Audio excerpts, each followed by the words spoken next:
کو اس کی of stump نظر آ رہی ہے؟ نہیں وہ آف سٹمپ سے بھی آگے کھڑے ہوئے ہیں. وہ بالکل آف سٹمپ لے کے پاؤں اس کا پچھلا پاؤں آف سٹمپ پہ ہے, ٹوٹل فوکس کرا ہوا ہے آن سائڈ پہ.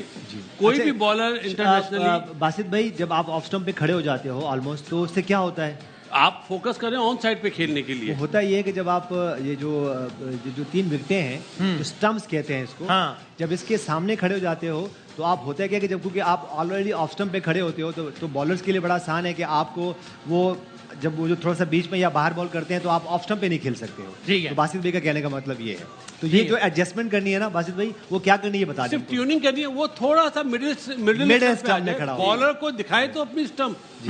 وہ تو پھر بالر کو پھر کیا ہوگا, پھر وہ کیا بالرز کیا کریں, اگر میں بالر ہوں اور وہ اگر لیگ اسٹمپ پہ یا مڈ اسٹمپ پہ کھڑے ہوئے تو میں کہیں آف اسٹمپ سے باہر بال کروں گا, تو جو کہ ان کی بازو کا جو کٹ کھیلتے ہیں یا کور ڈرائیو کھیلتے ہیں تو وہاں انہوں نے وہ اپنا ایریا کلوز کیا ہوا ہے. ٹھیک ہے. اچھا کامران, پلیز اب ہمیں فخر کی ہم نے بات کی, اچھے آئیڈینٹیفائی اوپننگ پیئر ابھی ہمارے پاس اور کوئی چوائس نہیں ہے, ہمیں یہی فخر زمان اور امام ہے. کون ہمارے پاس چوائس؟ نہیں چوائس ہے, لیکن اگلے دو میچز 14 تاریخ تک میرے خیال سے اسی اوپننگ پیئر کے ساتھ ہی جانا چاہیے. ان کو کانفیڈنس دینا چاہیے. میچ ونر ہے, فارم آنے جانے والی چیز ہے, لیکن کلاس پرماننٹ ہے. انہوں نے رنز کیے ہوئے ہیں, لیکن تھوڑا وری پوائنٹ اس لیے میرے لیے زیادہ ہے کہ امام کا.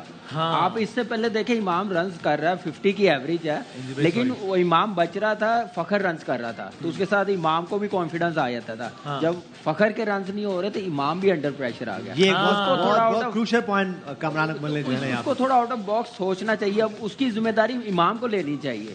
اب پاس کی میں بات کروں گا, جیسے یونس بھائی چھوڑ کے گئے ہیں کرکٹ ٹیسٹ میچز, تو ہمارے اظہر علی اور اسد شفیق پہ ذمہ داری آئی تو وہ ایکسپوز ہو گئے ہیں. تو وہ چیز مجھے ایک چیز نظر آ رہی ہے امام میں, تو اس کو تھوڑا سا سوچنا پڑے گا. اپنی شارٹ سلیکشن ٹائم تھوڑا سا اس کو لینا پڑے گا, پھر ٹائم لینے کے ساتھ فلو میں آنا پڑے گا. یہ مزید ٹائم لینے کے ساتھ نا بال ڈاٹ کھیلنا شروع ہو جاتا ہے تو پریشر آ جاتا ہے. دوسرا, ایسی ٹیم کے خلاف میرے خیال سے ایسے جیتنا چاہیے تھا. ہم 50 رنز کے مارجن سے کہہ رہے تھے کہ پاکستان ٹیم کو جیتنا چاہیے. اسٹل بڑی زبردست پرفارمنس ہے, لیکن باسط بھائی نے کہا کوئی بڑی ٹیم ہوتی 37 اور 38 اوور میں ختم ہوتا ہے, تو بڑی ٹیم ہوتی تو 240 بھی نہیں کرنے دینا تھا انہوں نے. یہ بھی ذہن میں رکھیں. تو اس لیے یہ نیدرلینڈ تھی جس نے کم بیک ہمیں کرنے دیا.